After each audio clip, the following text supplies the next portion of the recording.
করা যেতে পারে। সেক্ষেত্রে সেই সময়ের মধ্যে সংস্কার ও বিচার বিষয়ে পর্যাপ্ত অগ্রগতি অর্জন করা প্রয়োজন হবে।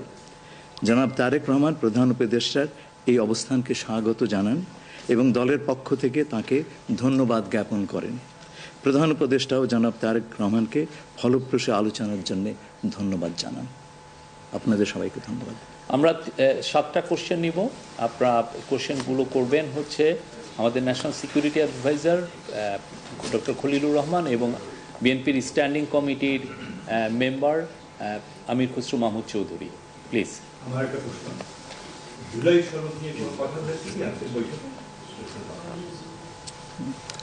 না, জুলাই সনদ নিয়ে তো অলরেডি আলোচনা চলছে দেশে, এবং এই ব্যাপারে আমাদের মধ্যে অলরেডি সিদ্ধান্ত আছে যে ঐক্যমতের ভিত্তিতে জুলাই সনদ হবে, এবং সংস্কারের ব্যাপারেও একই উত্তর আমাকে দিতে হয় যে ঐক্যমতের পরিপ্রেক্ষিতে আমরা সংস্কার এবং জুলাই সনদ দুটাই করব। সকলের ঐক্যমতের পরিপ্রেক্ষিতে সেটা সিদ্ধান্ত নেওয়া হবে, এবং এটা আমি নিশ্চিত এটা খুব কম সময়ের মধ্যে আমরা সেই সিদ্ধান্ত নিতে পারব।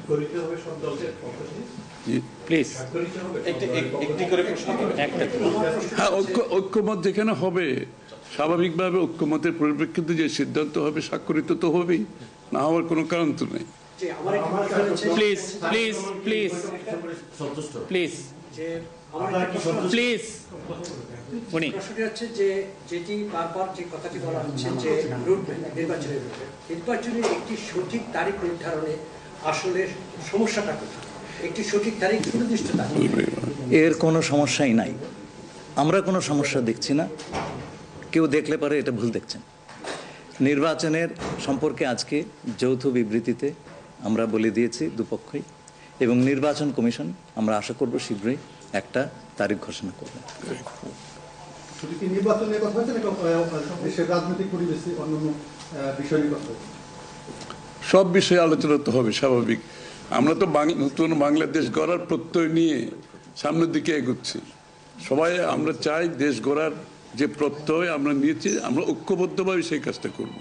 শুধু নির্বাচনের আগে নয়, নির্বাচনের পরেও বাংলাদেশ গড়ার যে প্রত্যয় নিয়ে আমরা সবাই ঐক্যমত হয়েছি সেটা আমরা সামনের দিকে এগিয়ে নিয়ে যাব।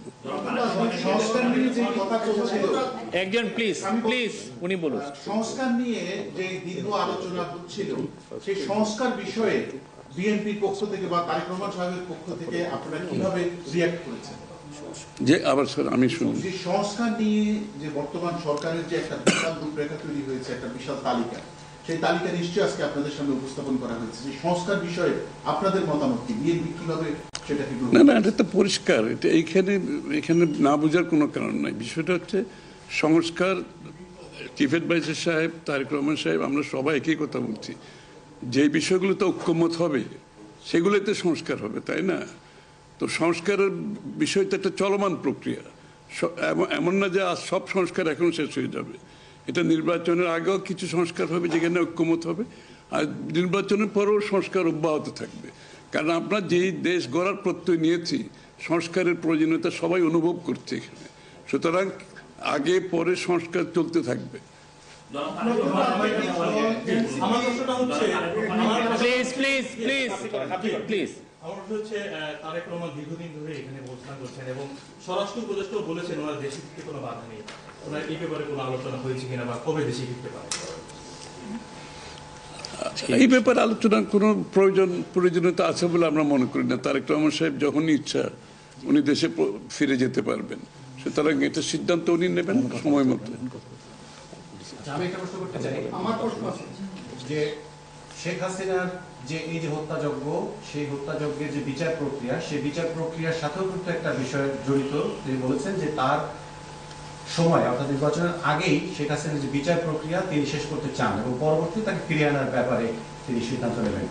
এই ব্যাপারে আলোচনা হয়েছে কিনা, এবং যদি সেটা হয়ে থাকে তাহলে সেটাও এই নির্বাচনের রূপরেখার সাথে এটা কোনো প্রভাব ফেলবে কিনা? যৌথ বিবৃতিতে এর উত্তর দেওয়া আছে। সংস্কার এবং বিচার দুই বিষয়ে পর্যাপ্ত অগ্রগতি কথা বলা হয়েছে, এবং আমরা মোটামুটি কনফিডেন্ট যে এই অগ্রগতি আমরা নির্বাচন আগেই দেখতে পাবো। সম্পন্ন করা কোন যাবে। রাজনৈতিক দল এনসিপি নির্বাচন কমিশন সংস্কার ছাড়া নির্বাচনে যাবে না বলে ঘোষণা করেছে। এই বিষয়ে কোনো এই ব্যাপারে এখানে আলোচনার কোনো সুযোগ আছে বলে আমি মনে করি না। এটা স্যার বলেন। কি হয়েছে? সকল দলের সম্মতিক্রমে নির্বাচনটা অনুষ্ঠিত হবে। আমরা সেরকমই চাচ্ছি। নির্বাচন কমিশন এই নির্বাচন কমিশনের অধীনে নতুন রাজনৈতিক দল নির্বাচনে যাবে না বলছে, এটা নিয়ে কোনো আলোচনা হচ্ছে? এটা ওনাদেরকে জিজ্ঞেস করেন। এটা যার প্রত্যেকটি দলের নিজস্ব মতামত আছে, Correct. তবে আমরা সকলকে নিয়ে নির্বাচনটা করতে চাচ্ছি।